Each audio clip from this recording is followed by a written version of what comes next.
Have you ever found yourself endlessly pursuing someone who clearly isn't interested in you? Maybe it's a romantic partner who avoids commitment, a friend who constantly cancels plans, or a group that makes you feel like you have to earn your place. At one point or another, we've all been there. We've all chased. But what if I told you that the very moment you stop chasing people, something profound happens? You don't just regain your sense of self-worth, you shift the entire dynamic. In this video, we'll explore the psychological, emotional, spiritual, and social transformation that unfolds when you stop chasing people. And more importantly, how this one decision can dramatically change your life. Let's dive in. Chapter 1: Why we start chasing people. Chasing people often begins early in life. Many of us grow up with the belief that love must be earned. Perhaps you had to act a certain way to receive praise.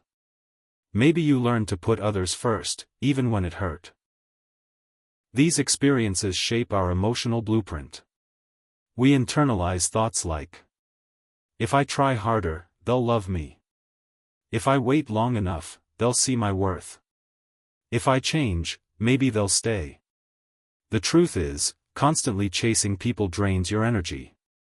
It chips away at your confidence. And the harsh reality? The more you chase, the more people pull away. Because desperation repels. It's not attractive to seek approval. It hands others control over your sense of self-worth. And the biggest truth of all? If you don't love yourself first, no one can love you properly. Chapter 2: Signs you're chasing. Let's examine the subtle, and not so subtle, signs that you might be chasing. You always initiate contact. Whether it's texting, calling, or making plans, you're always the one reaching out. When they finally respond, you feel relief instead of joy. You make excuses for poor behavior. They cancel plans or ignore your feelings. You tell yourself they're just busy. You rationalize disrespect instead of confronting it. You ignore your own needs. You compromise your own peace to accommodate others. You feel anxious when people pull away. Instead of setting boundaries, you chase harder, hoping they'll come back. You lower your standards. You tolerate disrespect just to avoid feeling lonely. These aren't personality flaws. They're learned behaviors. And the good news? You can unlearn them. Chapter 3: What happens when you stop chasing. Here's where everything begins to change. Clarity sets in. The fog lifts. You see who values you and who was just enjoying the attention. People show their true colors. Some disappear when you stop chasing. Let them. Others respect you more once you respect yourself. Your self-worth increases. You stop relying on external validation.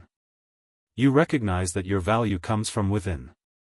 You attract better relationships. When you're no longer desperate for connection, healthy relationships find their way in. You regain focus. No more analyzing texts or mixed signals. You reclaim your time, attention, and energy. Chapter 4: The Psychology of Detachment. Why do we chase? Often, it stems from anxious attachment, a fear of abandonment. People with this attachment style tend to overcompensate to avoid rejection. But when you learn to detach, everything changes. Neuroscience shows that resisting emotional overreaction to rejection reduces cortisol, stress, and increases dopamine, motivation, reward. In simple terms, detachment equals clarity. Detachment equals emotional freedom. Detachment equals peace. Detachment doesn't mean apathy. It means you value yourself enough not to get lost in others. Chapter 5: How to Stop Chasing People. Here are practical strategies to help you break the pattern. Develop self-awareness.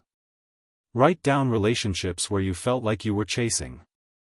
Identify where the need came from: childhood, trauma, insecurity. Affirm your worth daily. Use affirmations. I am enough. I do not chase. I attract. I am worthy of unconditional love. Set boundaries. If someone is hot and cold, set a clear boundary. Communicate what you will and will not tolerate. Shift focus inward. Instead of focusing on others, turn your attention inward. Work on your goals, hobbies, and personal development. Surround yourself with safe people. Choose relationships with people who communicate openly and show consistency.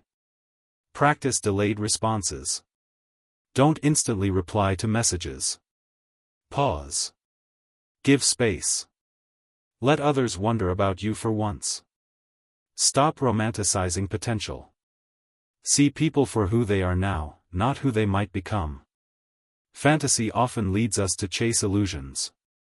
Chapter 6: The Spiritual Shift. Chasing is often a sign that we don't trust the universe to provide. But when you stop chasing, you send a message. I trust that what is meant for me will stay. I don't have to beg. And then? Something magical happens. You start to radiate confidence. You become magnetic. You start attracting instead of pursuing. Think of it this way. You are the flame. Stop running after moths. Stand still and shine. Let the right people be drawn to your light. Chapter 7: Real Stories of Transformation. Maya, 29. She was always the one giving in friendships. After years of one-sided bonds, she stopped chasing and focused on herself. Now, she's surrounded by genuine friends who respect her. David, 35. Chased emotionally unavailable women for over a decade. Therapy helped him unpack his anxious attachment. Now he's in a stable, loving relationship. Zainab, 41. Constantly sought family approval. Always the one giving, calling, helping. One day she stopped. She realized her value isn't tied to her giving. She now gives from overflow, not emptiness. The lesson? When you stop chasing, you start choosing. Conclusion. Stop chasing, start living.